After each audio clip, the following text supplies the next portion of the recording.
మహాభారతానికి సంబంధించి కొన్ని శక్తివంతమైన వస్తువులు ఇంకా భూమిపైనే ఉన్నాయి. వాటిని దేవీ దేవతలు ఇంకా మన భూమిపైనే దాచిపెట్టి ఉంచారు. అవేవో ఈ రోజు మన వీడియోలో చూద్దాం. వాటి శక్తి ఏంటి, అవి ఎవరి దగ్గర నుంచి వచ్చాయి, వీటన్నిటి గురించి తెలుసుకుందాం. ఇక మనం మహాభారతంలోని 4 శక్తివంతమైన వస్తువుల గురించి తెలుసుకుందాం. అవి ఈ రోజు మనుషులకి దొరికితే వారందరూ శాశ్వతంగా చిరంజీవులు అయిపోతారు. అంత శక్తివంతమైన వస్తువులు ఇప్పుడు ఎక్కడ ఉన్నాయి, అసలు ఎప్పుడు చివరిగా చూసాం, అవి ప్రళయాన్ని కూడా సృష్టించగలవా అనే వాటి గురించి ఒకసారి చూస్తే, ఇలాంటి కొన్ని శక్తివంతమైన వస్తువుల్ని బేస్ చేసుకొని తెలుగు సినిమా ఇండస్ట్రీలో కొన్ని సినిమాలు కూడా వచ్చాయి. అందులో మనకి మొదటిగా గుర్తు వచ్చేది మెగాస్టార్ చిరంజీవి గారు నటించిన అంజీ మూవీ. అందులో ఆత్మలింగం గురించి చెప్తారు కదా, అలాంటిదే ఇలాగా మహాభారత యుద్ధ సమయంలో ఉన్న కొన్ని వస్తువులతో మ్యాచ్ అవుతుంది. ఇప్పుడు అందులో ఫస్ట్ వచ్చేసి కర్ణుడి కవచకుండలాలు. కర్ణుడిని మోసం చేసి అధర్మంగా కర్ణుడి దగ్గర నుంచి కవచకుండలాన్ని తీసుకున్న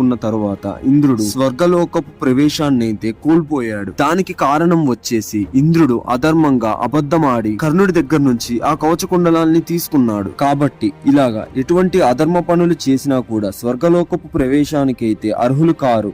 అప్పుడు ఇంద్రుడు ఆ కవచకుండలాలను సముద్రపు ఒడ్డులో దాచిపెట్టాడని చాలా మంది అంటున్నారు. ఇలాగా ఈ కవచకుండలాల మీద చాలా కథలైతే ప్రచారంలో ఉన్నాయి. ఇప్పుడు ఇంకో కథ చూస్తే ఆ కవచకుండలాల్ని ఓం పర్వతం మీద ఉంచారని కూడా అంటారు. అలాగే ఆ కవచకుండలాల్ని అక్కడి నుంచి చంద్రదేవుడు దొంగలించాడని, అలా తీసుకువెళ్తున్నప్పుడు సముద్రుడు అడ్డుపడ్డాడని, దానితో ఆ తర్వాత సముద్రుడు మరియు సూర్య భగవానుడు ఆ కవచకుండలాలకి రక్షణగా ఉన్నారని చాలా మంది చెప్తూ ఉంటారు. ఈ కవచకుండలాల గురించి ఇంకో కథ కూడా ప్రచారంలో ఉంది. ఇప్పటికీ కూడా పూరి దగ్గరలోని కోనార్క్ సన్ మందిరంలో ఈ కవచకుండలాలు భద్రపరిచి ఉన్నాయని చాలా మంది అంటూ ఉంటారు. అదే కాకుండా ఆ కవచకుండలాలు ఇంకా ఓం పర్వతం మీదే నిక్షిప్తమై ఉన్నాయని కూడా కొంతమంది చెప్తూ ఉంటారు. ఒకవేళ ఆ కవచకుండలాలు ఈ రోజుల్లో మనుషుల ఎవరికైనా దొరికితే వారి దురాలోచనలతో దాన్ని అయితే చెడు కర్మాలకైతే వాడతారు. అదే కాకుండా దురాచారాలు బాగా పెరిగిపోయి అన్యాయం అధర్మాలు ఆకాశాన్ని అందుకున్నప్పుడు కల్కి భగవానుడు వస్తాడు. అలా వచ్చిన కల్కి భగవానుడు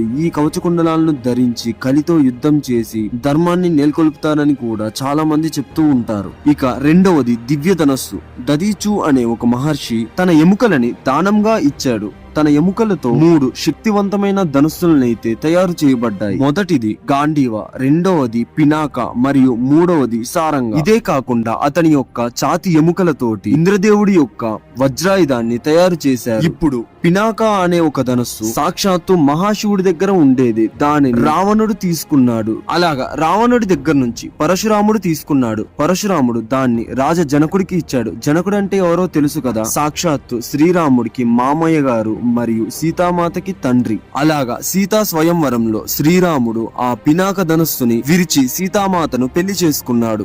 ఇక రెండవదైన శారంగ ధనస్సు శ్రీ మహావిష్ణువు దగ్గర ఉండేది. విష్ణుదేవుడి దగ్గర నుంచి రాముడి వద్దకు, రాముడి నుంచి శ్రీకృష్ణుడి దగ్గరికి వెళ్ళింది. అదే విధంగా గాంధీవ ధనస్సు అగ్నిదేవుడి దగ్గర ఉండేది. అది అర్జునుడి దగ్గరికి వెళ్ళింది. ఇక్కడ నేను చెప్పినట్లుగా అన్ని ధనస్సులు కూడా దివ్య ధనస్సులు. ఈ ధనస్సుల వేటిని కూడా మనం అంత సులభంగా నాశనం చేయలేం.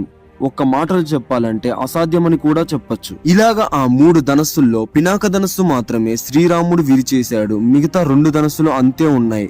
ఇప్పటి వరకు భూమి మీద ఆ ధనస్సులు ఎక్కడ ఉన్నాయి, ఎలా ఉన్నాయి ఎవరికీ తెలియదు. ఒకవేళ అవి గనక మానవులకి దొరికితే మాత్రం ఏం జరుగుతుందో మనం కల్కి క్లైమాక్స్ లో ఒకసారి చూసాం కదా. ఇక మూడవది వచ్చేసి అశ్వత్థామ యొక్క మణి. ఇది ఒక రకమైన దివ్య శక్తులు కలిగి ఉన్న మణి అని చెప్పొచ్చు. ఇలాగా ఈ మణి వజ్రాకారంలో మనిషి యొక్క శరీరానికి జతపరిచి ఉంటుంది. ఈ మణిని ఎవరైతే ధరిస్తారో వారు ఆల్మోస్ట్ కూడా అసాధ్యులని చెప్పొచ్చు. వారు చేయలేని పని ఏది ఉండదు. ఈ మణిని బేస్ చేసుకుని ఒక చిన్న స్టోరీ కూడా ఉంది. రావణుడు కుబేరుడి దగ్గర నుంచి చంద్రకాంత అనే ఒక మణిని లాక్కున్నాడు. ఆ మణి నేడు మేఘనాథ ఆలయంలో ప్రతిష్ఠించబడింది. అలాగే ద్రోణాచార్యుడి పుత్రుడైన అశ్వత్థామ కూడా 3వ కన్నులాగా ఒక మణి ఉండేది తల మీద. సాక్షాత్తు శివస్వరూపమైన అశ్వత్థామకి తన చిన్నప్పటి నుంచి అంటే జన్మంతోనే ఇలాగ మణి తన తల మీద అయితే ఉంది.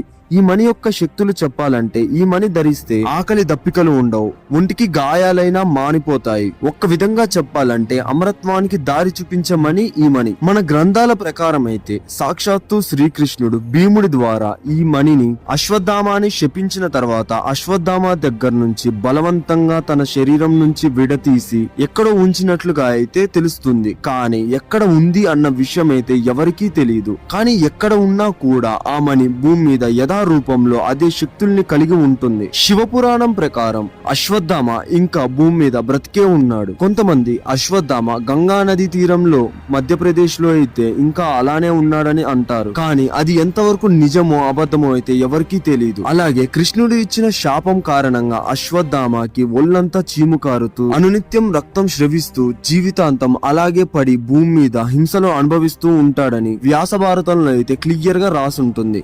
అలాగా అశ్వత్థామ దగ్గర ఇప్పుడు ఆ మణి లేకుండా భూమి మీద ఎక్కడైనా ఉంటే ఇప్పటి మనుషులకు అది దొరికితే ఇప్పుడు ఉన్న వినాశనానికి 10 కాదు 100 వినాశనాన్ని సృష్టించే శక్తి ఆ మణికైతే ఉంటుంది. ఇక కొంతమంది వచ్చేసి రాబోయే కాలంలో కల్కి భగవానుడు అశ్వత్థామతో కలిసి కలిపురుషుడితో యుద్ధం చేసి ధర్మాన్ని మళ్ళీ స్థాపిస్తారని చెప్తారు. ఒకవేళ ఆ సమయంలో ఆ మణి మళ్ళీ అశ్వత్థామ దగ్గరికి వచ్చే అవకాశాలు అయితే ఉన్నాయి. ఇక చివరి వస్తువుగా పంచజన్య వస్తువు గురించి ఇప్పుడు చూద్దాం. పంచజన్య అంటే శ్రీకృష్ణుడి యొక్క శంఖం, అర్జునుడి వద్ద దేవదత్త, అదే కాకుండా యుధిష్ఠిరుడి వద్ద అనంత విజయ, భీష్ముడి వద్ద పౌండ్ర ఖడ్గ, నకులుడి వద్ద సుకోష, అలాగే సహదేవుడి వద్ద మణిపుష్పం లాంటి శంఖాలు ఉండేవి. ఇప్పుడు పాండవుల దగ్గర ఉన్న శంఖాల యొక్క శక్తి మరియు వాటికున్న విశిష్టత మహాభారత గ్రంథాల్లో అయితే వేరువేరుగా ఉండేవి. సముద్ర మంత్రం జరిగినప్పుడు ఈ దివ్య శంఖాలు పుట్టాయి.